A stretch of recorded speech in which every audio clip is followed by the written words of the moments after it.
তো identification number 6 আজকে experiment. তো এটা হচ্ছে যে 3টা কটারি এখানে, 3টা কটারি হচ্ছে যে আমরা মেনলি হচ্ছে যে ব্লিডিং চেক দেওয়ার জন্য করে থাকি। এই 3টা কটারি ওকে বলে কটারি। তো এটা হচ্ছে যে পিন পয়েন্ট কটারি, এটার হচ্ছে যে মাথা যেটা থাকে এটা হচ্ছে যে পিন পয়েন্ট একবারে শার্প থাকবে। তারপর ডাবল লাইন কটারি, এটা হচ্ছে যে দুই পাশে দুটা লাইন আছে আর মাঝখানে হচ্ছে এভাবে ব্লিডিং চেক দেওয়া হয়। আর এটা হচ্ছে যে সার্কুলার কটারি, এটা হচ্ছে যে রাউন্ডেড থাকবে। এবং এই 3টা হচ্ছে যে বর্তমানে ইউজ করা হয় না, আগে ইউজ করা হতো এই ব্লিডিংকে চেক দেওয়ার জন্য। এখানে হচ্ছে যে এই গরম এগুলো হচ্ছে যে আগুনের মধ্যে হিট দেওয়া হতো, হিট করে গরম করে যেখানে হচ্ছে যে ব্লিডিং চেক দেওয়া হবে সেখানে হচ্ছে যে আমরা এভাবে রেখে দিই ব্লিডিং চেক বলছি। আর যদি সার্কুলার দরকার হয় সার্কুলার, আর যদি ডাবল লাইন দরকার হয় দুই পাশে তাহলে হচ্ছে ডাবল লাইন কটারি। এটা হচ্ছে যে বার্ডিজস ক্যাস্টেটর। তো এটা হচ্ছে যে আমরা বুলের ক্ষেত্রে ইউজ করে থাকি। বুলে হচ্ছে যে স্পারমাটিক কর্ড আছে সেটাকে হচ্ছে যেভাবে ক্রাশ করার জন্য হচ্ছে যে এই বার্ডিজস ক্যাস্টেটর ইউজ করা হয়।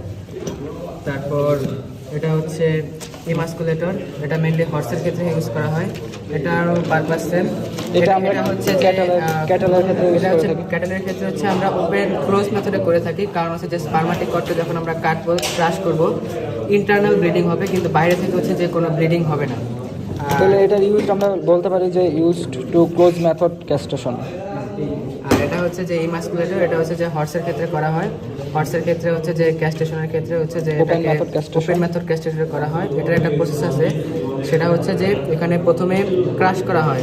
এই ক্যাস্টেশনের সময় এটা যে আগে ক্রাশ করা হয়, আগে ক্রাশ করা হয়, আর ক্রাশ করার পর সাথে সাথে হচ্ছে যে এই পাশ দিয়ে হচ্ছে যে সেটাকে কাটিং করা হয়। এবং এই ক্ষেত্রে হচ্ছে যেহেতু একটু ব্লিডিং হয় এই কারণে এটাকে বলা হয় আমরা ওপেন মেথড ক্যাস্টেটর। আর এক্ষেত্রে হচ্ছে যে এই ক্রাশিংটা করা হয় হচ্ছে যাতে ব্লাড ভেসেলগুলো হচ্ছে যে কনস্ট্রিক্ট হয়ে যায় এবং ব্লিডিংটা যাতে হচ্ছে যে না হয় বা কম হয়। এরপর আমরা দেখব দুইটা হচ্ছে যে হুফের জন্য, এটা হচ্ছে যে হুফ টেস্টার।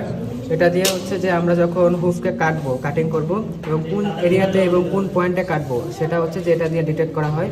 তো এটা যখন আমরা হর্সের হুফের মধ্যে রাখবো এবং যদি হর্স যদি পেন সেন্সেশন দেয় বা ব্যথা পায় তাহলে আমরা তার একটু অন্য সাইডে হচ্ছে যে হুফটাকে কাটবো। এটা দিয়ে হচ্ছে যে মেনলি পেনটাকে হচ্ছে সেন্সেশন করা হয় যে কোথায় আমরা হুফটা কাটবো। তারপর এটা হচ্ছে যে হুফ কাটার, এটা দিয়ে হচ্ছে যে মেনলি আমরা হুফ কাটিং করি। হুফ টেস্টিং করার পর তারপর হচ্ছে আমরা এটা দিয়ে হুফ কাটিং করে থাকি।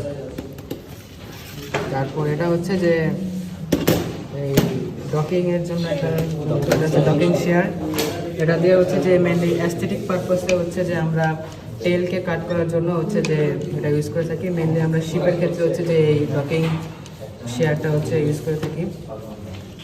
এরপর এটা হচ্ছে যে পিচিং নাইফ, এটা হচ্ছে যে মেনলি আমরা মানবিক ইউস্টেশনিয়া বা মানবিকভাবে হচ্ছে অ্যানিমেলকে কিল করার জন্য হচ্ছে যে ইউজ করে থাকি। অ্যানিমেল যদি র্যাবিস বা অন্য কোনো ডিজিজে আক্রান্ত থাকে যেটা এবং সে যদি আরও অন্য অ্যানিমেলকে হচ্ছে ইনফেক্ট করার একটা চান্স থাকে সেক্ষেত্রে হচ্ছে আমরা এটা হচ্ছে দ্রুততম সময়ে তাকে হচ্ছে যে পেনলেসভাবে হচ্ছে যে এটা দিয়ে হচ্ছে আমরা কিল করতে পারি। এবং এটা হচ্ছে সরাসরি হচ্ছে মাথার মধ্যে ডিরেক্ট তোর মাথা দেখা। আচ্ছা, এটা হচ্ছে যে সরাসরি হচ্ছে যে ব্রেনের এখানে হচ্ছে দিয়ে সাথে সাথে হচ্ছে যে কিল হয়ে যাবে আর কি। তারপর এখানে হচ্ছে আমরা দেখবো হচ্ছে যে রিস্টেনিংয়ের কিছু যন্ত্রপাতি দেখবো। 3টা আছে। তো এক্ষেত্রে হচ্ছে যে 3টা রিস্টেনিংয়ের যন্ত্র আছে, 4টা নাকি? হ্যাঁ, 4টা রিস্টেনিং। না, এটা তো ওই যে আমরা স্টোমাক টিউব দিই। আচ্ছা, সব তো 3টার কথা দেখানো, 3টা দেখাচ্ছিল। হয় আচ্ছা, এটা হচ্ছে যে নোজ রিং। এটা হচ্ছে যে আগেকার দিনে হচ্ছে যে বুলকে হচ্ছে যে যখন আমরা বাইরে যেহেতু ছেড়ে দিই সেক্ষেত্রে হচ্ছে যে বুলের নাকে হচ্ছে এটা পরানো হতো এবং যাতে হচ্ছে যে তাকে রিস্টেন করা সহজ হয় এই কারণে হচ্ছে যে 2টা যন্ত্র একসাথে ইউজ করা হতো। এটা হচ্ছে যে নোজ রিং আর এটা হচ্ছে যে বুল হোল্ডার। এটা হচ্ছে যে এটাকে হচ্ছে যে এটা যদি আমরা স্ক্রুটা খুলে যদি আমরা এই স্ক্রু আছে স্ক্রুটাকে খুলে হচ্ছে নোজ রিংটা ওপেন করি, তারপরে নোজ রিংয়ের মধ্যে হচ্ছে যে আমরা বুল হোল্ডার ঢুকিয়ে দেই এবং বুল হোল্ডারের পিছনে হচ্ছে যে এখানে আমরা দড়ি বেঁধে তারপর হচ্ছে যে এখানে দড়ি বাঁধা হয়, দড়ি বাঁধলে তারপরে হচ্ছে আমরা ধরে রেস্টেন করবো। তারপর এটা হচ্ছে যে লিপ টুইচ বা ইয়ার টুইচ, এটা হচ্ছে যে হর্সের ক্ষেত্রে ইউজ করা হয়। হর্সের ক্ষেত্রে হচ্ছে যে লিপটাকে হচ্ছে যে এভাবে পেঁচিয়ে টেঁচিয়ে তারপর হচ্ছে যে তাকে রিস্টেন করা হয়, বা কানের জন্য কানের মতো এটা বেঁধে ইউজ করা হয়। ইয়ার টুইচও বলা হয় বা লিপ টুইচ সামনে। তারপর এটা হচ্ছে ডেন্টাল র্যাশ, সরি এটা হচ্ছে উডেন মাউথ গ্যাগ। এটা হচ্ছে যে মেনলি আমরা যখন হর্সের ক্ষেত্রে, হর্সের যেহেতু পাশে হচ্ছে দুই চোয়ালে যে ইনসিসর টিথ আছে, এর কারণে হর্সকে হচ্ছে যে আগে রিস্টেন করা হয়। এটা হচ্ছে হর্সের মাউথের ভিতরে হচ্ছে যে দিয়ে, ওরাল ক্যাভিটির ভিতরে দিয়ে, আর এই ছিদ্র যে আছে ছিদ্রের মধ্যে হচ্ছে আমরা স্টোমাক টিউব দিব, এবং স্টোমাক টিউব পাস করে সেখানে হচ্ছে আমরা লিকুইড মেডিসিন নিতে পারি বা দিতে পারি। এবং ওরাল এক্সামিনেশন করার জন্য হচ্ছে যে হর্সের ক্ষেত্রে আমরা এটা ইউজ করে থাকি। তারপর এটা হচ্ছে ডেন্টাল র্যাশ, এটাও মেনলি হর্সের ক্ষেত্রে ইউজ করা হয়। হর্সের ইনসিসর বা অন্য যে কোনো টিথ যদি হচ্ছে যে ওভারগ্রোন হয়ে যায়, সেই ক্ষেত্রে হচ্ছে যে সেটাকে হচ্ছে আমরা স্মুথ করার জন্য এই ডেন্টাল র্যাশটা ইউজ করে থাকি। তারপর এটা হচ্ছে যে দুষ্কেন হচ্ছে মেনলি আমরা ইউটেরাসে যদি পায়োমেট্রা হয় সেখানে হচ্ছে যে ইরিগেশন দেওয়ার জন্য ইন্ট্রাইউটেরাইন ইরিগেশন। আবার ইনিমার সময় হচ্ছে যেখানে আমরা সাবান পানি গুলে মিশিয়ে সেটা হচ্ছে যে আমরা রেকটামে দিয়ে ইনিমার ট্রিটমেন্টের জন্য ইউজ করতে পারি। তারপর এটা হচ্ছে যে মডিফাইড থমাস প্লেন্ট, এটা হচ্ছে যে মেনলি আমরা এক্সটার্নাল ফিক্সেশনে হচ্ছে পুরো লিম্বটাকে হচ্ছে ফিক্সেশন করার জন্য হচ্ছে যে ইউজ করে থাকি। এই আরে লিম্বটাতে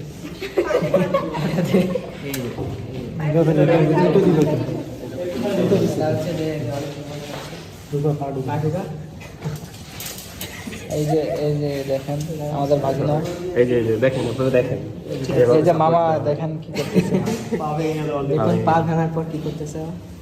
এটা হচ্ছে যে আমরা মডিফাইড থমাস প্লেন্ট আছে এক্সটার্নাল ফিক্সেশন হচ্ছে আমরা ইউজ করে থাকি। তারপর এটা হচ্ছে বোন সিজেল, এটা হচ্ছে যে বোনের মধ্যে বোন চিজেল।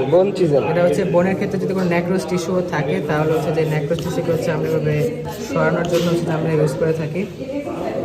আর এটা হচ্ছে ভেন্ট্রিকুলার বার, এটা হচ্ছে যে হর্সের যে রোডিং ডিজিজ হয়, রোডিং ডিজিজের মধ্যে যেহেতু তার একটা কার্টিলেজ প্যারালাইজড হয়ে যায়, এবং সেক্ষেত্রে সেখানে যেহেতু মিউকাস জমে যায়, এই মিউকাসটা শক্ত হয়ে যায় বা ঘন হয়ে যায়, সেই মিউকাসটাকে হচ্ছে যে আমরা এই রিমুভ করার জন্য হচ্ছে যে আমরা এই ভেন্ট্রিকুলার বারটা ইউজ করে থাকি।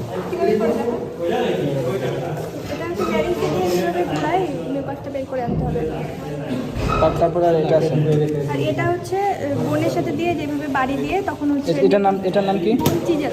বোন চিজেল, ও এটা দিছিল, এটা করছে। এটা বাড়ি দিয়ে হচ্ছে নেকড় টিস্যুগুলোকে হচ্ছে সরিয়ে আনা হয়। চলো শেষ, শেষ। আর কিছু না। আর মার্কার তো শেষ আজকের মতো এটুকুই এটা হোয়াইট বোর্ড মার্কার। আজকে।